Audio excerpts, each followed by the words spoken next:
अगर आपको लगता है कि इस दौर में सिर्फ सुल्तानों और मुगलों के इतिहास को तोड़ मरोड़ कर या झूठ बोलकर पेश किया जा रहा है, तो इन्हें सुनिए। I have always found it bizarre that Ashoka is considered the great. This whole business of him converting after seeing dead bodies in Kalinga is completely made up. The evidence is very clear that 4 years before this invasion, he was already a Buddhist. अब ये राजा अशोक के भी इतिहास को गलत बता रहे हैं अपना एजेंडा चलाने के लिए। अशोक ने बुद्धिज्म कलिंग की लड़ाई से पहले नहीं बल्कि लड़ाई के बाद अपनाया था। ये बात अशोक खुद अपनी इंस्क्रिप्शंस में बताते हैं। उनका गिरनार रॉक एडिक्ट 13 जो उन्होंने अपनी हैद के 8वें साल में लिखवाया था, कलिंग की लड़ाई में मारे गए लोगों के लिए शोक जताता है।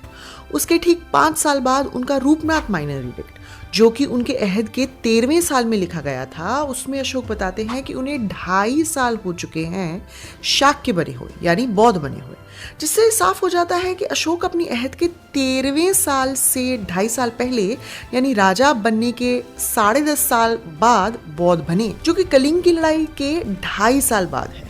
इससे बिल्कुल साफ हो जाता है कि अशोक कलिंग की लड़ाई के बाद ही बौद्ध बने, उससे पहले नहीं।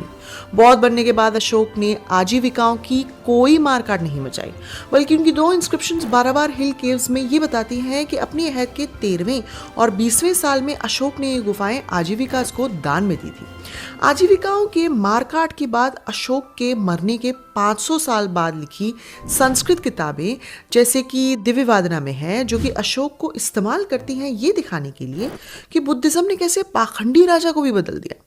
इसीलिए इन किताबों में अशोक के इतिहास को तोड़ मरोड़ कर और एग्जैजरेट करके पेश किया गया है, ताकि बुद्धिज्म की इंसान को बदलने की ताकत उतनी ही बड़ी लगे। इन किताबों को इतिहासकार अक्सर फेस वैल्यू पे नहीं लेते, बिकॉज इनका मकसद अशोक का इतिहास बताना नहीं बल्कि बुद्धिज्म को ताकतवर दिखाने का है। क्योंकि संजीव सान्याल इतिहासकार नहीं है, उन्हें ये बात कैसे पता होगी? पर ये बात तो उन्हें पता ही होनी चाहिए कि अशोक कलिंग की लड़ाई के बाद ही बौद्ध बने, पहले नहीं। इतना ऑब्वियस फैक्ट है, इस पर हर इतिहासकार की सहमति है।